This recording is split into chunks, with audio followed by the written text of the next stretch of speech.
میرے علاوہ کوئی اعلیٰ حضرت کہتے ہی نہیں احمد بریلوی کو سوائے بریلویوں کے. علم کا اور عاجزی کا بڑا گہرا تعلق ہے. لیکن آپ یہ جو الفاظ بولتے ہیں پھکی دینا, گھر تک چھوڑ کے آنا, میں ذرا طبیعت ٹھیک, یہ آپ کو نہیں لگتا کہ ہماری علمی روایت جو ہے اس سے تھوڑا لگا نہیں کھاتا؟ میں تو پھر سائنٹیفک بات کروں گا. مجھے یہ بتائیں, ہمارے جو سائنٹسٹ اپنی ریسرچ لکھتے رہے ہیں, میں انداز بیان کی بات کر رہا ہوں. جی میں آؤں گا نا سرکار, بٹل میں نہیں. سائنٹیفک ساری باتیں آؤں. کیا جب سائنٹسٹ اپنی تحقیقات سامنے لے کے آتے ہیں, وہ آ کے اعلانیہ نہیں کہتے یہ میری تحقیق ہے. اگر Newton's formula for calculation of velocity of sound Laplace نے غلط ثابت کیا اور بتایا کہ تم نے جو اس میں وہ فارمولا لگایا تھا اس کو ایڈیابیٹک کرنا چاہیے تھا اور گیما کی ویلیو ڈالنی چاہیے تھی, اس لیے تمہارا یہ فارمولا غلط ہوا, اور اس نے آگے اپنی تحقیق سامنے رکھی, اور وہ آج تک لیپلاس کریکشن کے نام سے پڑھایا جاتا ہے اسے ایف ایس سی کے اندر. ادھر کسی کو نہیں خیال آتا کہ جی نیوٹن اتنا بڑا بابا, لیپلاس جو ہے کل کا بچہ آگے اس کی غلطی نکال رہا ہے. علمی دنیا میں یہ باتیں نہیں ہوتی ہیں کہ یہ جو بندے کا انداز بیان کیا ہے. اچھا اب آ جائیں وہ جو آپ نے پھکی کا, میں پھکی کو اردو کا لفظ تو نہیں ہے نا, پنجابی کا لفظ ہے, اردو میں بھی آپ ایروگنس ہے نا. میں آتا ہوں ہر چیز کو اپنی کروں گا, جسٹیفائی کروں گا, مجھے کوئی اس میں معاملے میں نہیں ہے. یہ میرا جو ایروگنس ہے, دنیا میں جب کوئی ایسا کرتا ہے تو اس کے بعد اس کا کوئی بینیفیشری بھی ہوتا ہے نا. یعنی خان کہتا ہے کہ سارے چور, میں ٹھیک, اس کے بعد وہ کہتا ہے مجھے وزیر اعظم بناؤ, یہی کہتا ہے نا. میں نے کیا بینیفٹ حاصل کیا اس سسٹم سے وہ بتائے. جب فالوئنگ کیوں کوئی بندہ حاصل کرتا ہے؟ فالوئنگ اس لیے حاصل کرتا ہے کہ اپنی علیحدہ امپائر بنائے گا جس کا وہ بادشاہ ہوگا, اپنا مدرسہ بنائے گا, چند ابو کو ہوگی, وہ شانہ لائف گزارے گا. میں نے کیا حاصل کیا؟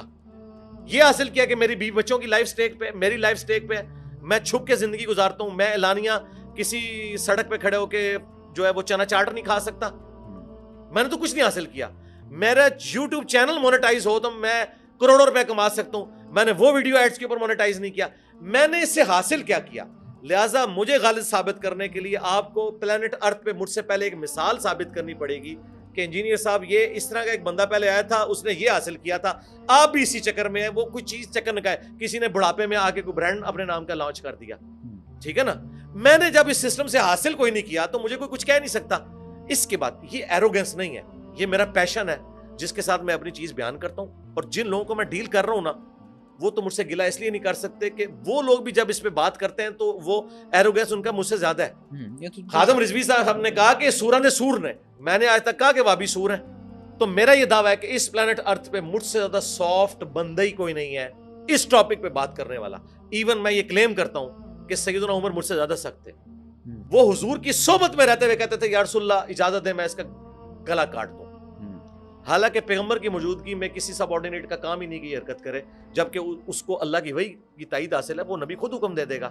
یہ بار بار تلوار کو ہاتھ رکھنا ہے, یہ ایک نارمز کے اندر, ایتھکس کے اندر کیا اچھی بات ہے؟ نہیں. میں نے آج تک کہا کہ مجھے اجازت دیں میں تقی عثمانی کا گلا کاٹ دوں, میں احمد بریلوی کی قبر اکھاڑ دوں. میں کہتا ہوں بھائی اعلیٰ حضرت, میرے علاوہ کوئی اعلیٰ حضرت کہتے ہی نہیں احمد بریلوی کو سوائے بریلویوں کے. یہ تو ایک دوسرے کو کافر کہتے ہیں, میرے زیادہ کوئی سافٹ بندہ نہیں. اب آگے میرے الفاظ کا چناؤ.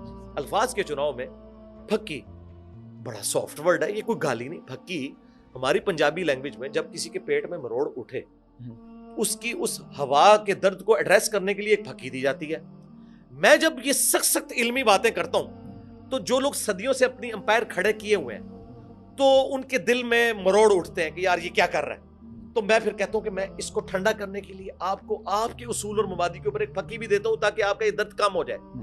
وہ پھر میں پھکیاں دیتا ہوں کہ اسی اصول کے اوپر ان کے کسی بابے کی بات بتا دیتا ہوں کہ بھئی اب غصہ نہیں کھانا. کل تک تم کہتے تھے اشرف علی رسول اللہ کفر ہے, تو آج اگر چشتی رسول اللہ نکل آیا ہے تو بھائی صبر کرو, میرے پہ غصہ نہ کھاؤ چشتی رسول اللہ نکلنے پہ. آج تک تو تم اشرف علی رسول اللہ کو غلط کہہ رہے تھے, تو یہ میری پھکی ہوتی ہے. وہ تو دیوبندیوں کو میں پھکی دیتا ہوں جب میں اشرف علی رسول اللہ پہ کہتا ہوں, میں کہتا ہوں کل تک تم چشتی رسول اللہ کو غلط کہہ رہے تھے, تو اس وقت جب تم چشتی رسول اللہ کو غلط کہہ رہے تھے تو میں اس وقت خیال نہیں آیا کہ بریلویوں کے نازک سے چڑیا جتنے دل دکھ جاتے تھے تو تم خود دکھاتے تھے نا. تو میں اسے کہتے ہیں الزامی جواب, اینٹی وینم. اس کا میں نے پھکی جواب دیا. میں اللہ کے فضل سے اس پلانٹ ارتھ پہ سب سے سافٹ بندہ ہوں اپنی فیلڈ میں. کوئی اور اتنے بزدل ہے کہ اس فیلڈ میں بولتے ہی نہیں ہے, اسی وجہ سے دنیا میں چینج نہیں آئی. میرے چھوڑے جانے کے بعد دنیا میں چینج کیوں آ گئی؟ اتنے بڑے بڑے لوگ آئے, لوگ کہتے ہیں مودودی تو شاہی کوئی نہیں, وہ تو پڑھا لکھا بندہ, اس کی خلافت و ملوکیت پڑھتا تھا. انجینئر نے تو ایک ریڑھی باندھ کے ہاتھ میں بھی جنگ جمل صفین نہروان کے اوپر کلپ پہنچا دیا ہے. اور ایک جنرل کے ہاتھ میں بھی اور ایک جو ہے وہ سپریم کورٹ کے جج کے ہاتھ میں بھی, وہ کہتے ہیں فتنہ ہی ہے.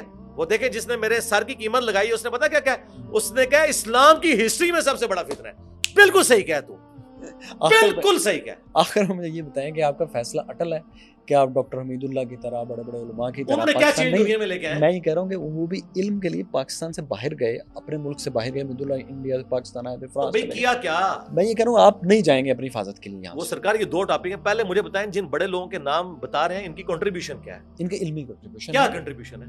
انہوں نے یعنی مجھے میں اگر ایک عام بریلوی سے پوچھوں کنٹریبیوشن ہے جو گراس روٹ لیول تک, وہ تو حمید اللہ کے نام کو نہیں جانتا. آپ کی کنٹریبیوشن ہے. ایک منٹ دیکھیں, دنیا کی کسی مسجد میں جا کے آپ حمید اللہ کا ذکر کریں, وہ پوچھے گا کون سا حمید اللہ, وہ پوچھے گا وہ جس کے اوپر وہ تو نہیں حمید, وہ جس کے اوپر ڈرامہ لگایا ہوا ہے, وہ ترکی والے کا حمید کو تو جانتے ہوں گے. وہ عام لوگوں کے لیے لکھتے ہی نہیں تھے. ٹھیک ہے, بات ہے. میں آپ کی حفاظت کے نقطہ نظر سے ہمدردی میں کہہ رہا ہوں. دیکھیں جب آپ سوال کرتے ہیں نا تو پھر بیچ میں جب آپ کسی کی ایگزامپل کوٹ کرتے ہیں نا, میرے ساتھ آپ کسی کو لے کے آئیں گے, پھر میں پہلے کہوں گا کہ کسی نے کیا کر دیا, میرے تو کان کھڑے ہو گئے کہ کون سا انجینئر مجھ سے پہلے آیا جس نے کمال کر دیا. میں آپ سے دوبارہ سوال کرتا ہوں کہ آپ کا یہ فیصلہ اٹل ہے کہ آپ اپنی حفاظت نام لیں گے تو پھر میں کہوں گا کہ ہمسا ہو تو سامنے ہے. یہ تکبر کے طور پہ نہیں, کیونکہ میں نے چندہ بک نہیں بنائی, مدرسہ نہیں بنایا, میں نے لیکچر نہیں لڑنا, میں نے اس سسٹم کا بینیفیشری نہیں ہوں, بلکہ میں تو ایک ایک دن گن کے گزاروں کب رسول اللہ کے قدموں میں پہنچ جاؤں صلی اللہ علیہ وسلم, جتنی دنیا میرے خلاف ہوئی بھی ہے. اچھا, لہٰذا ہمارے ساتھ تو بھائی کسی بھی فلاسفر پرانے نہ نئے کا ذکر نہ کریں. ہاں, یہ سیدھی سی بات ہے. آپ کے پاس بھی قیامت تک ٹائم ہے, ان کے پاس بھی, کہ انجینئر کو مثال لے کے آئے صدیوں میں, کہ جس نے اس بڑے لیول کے اوپر چینج لائی ہو, بغیر ہتھیار اٹھائے, بغیر مدرسہ بنائے, بغیر بندے بھرتی کیے, بغیر پیسہ لگائے ہوئے. اچھا, اب آپ آ جاؤ اس طرف. وہ میرا فیصلہ اٹل اس لیے ہے کہ بھائی ہمارے ساتھ لوگوں کی امیدیں وابستہ ہیں, اس حوالے سے کہ ہم لوگوں کو دلیری دیتے ہیں. میں یہ ملک نہیں چھوڑ کے جاؤں گا جب تک کہ ان کا آخری فرقہ باز اپنی قبر میں چلا جائے اور میں اس کی قبر میں وکٹری کا نشان بنا کے آخری چلا جائے. آخری یعنی مراد یہ کہ سمجھانے کے لیے میں بات کر رہا ہوں. جی ہاں, یہ تو نہیں ہے, یہ چاہتے ہیں یہ میں اگر باہر چلا جاؤں ان کو سکون آ جائے گا. پتہ کیوں؟ اچھا, اس کے پیچھے میری دعوت کی بھی ہے. مجھے ہر سنڈے کو 300 400 500 لوگ آ کے آل اوور دا ورلڈ ملتے ہیں. وہ آتی ہفتے کے لیے مجھے ملنے کے لیے. تو مجھے بتائیں, میں اگر اپنا یہ پلیٹ فارم چھوڑ کے کہیں اور چلا جاتا ہوں, مشکل ہو جائے. ظاہر ہے میں اپنے اسٹوڈنٹس کو بلاتا ہوں کہ آبزرو کرو تمہارا ٹیچر ظاہر اور باطن میں ایک ہے. آئے تھے نا جنید سلیم صاحب, میں نے کہا دیکھیں اندر چٹائی آپ کو نظر آئے گی. یہ نہیں ہے کہ میں وی8 سے نکلوں اور کہوں کہ اللہ کے نبی چٹائی پہ بیٹھتے تھے. ہاں, انجینئر صاحب چٹائی پہ ہی بیٹھتے ہیں.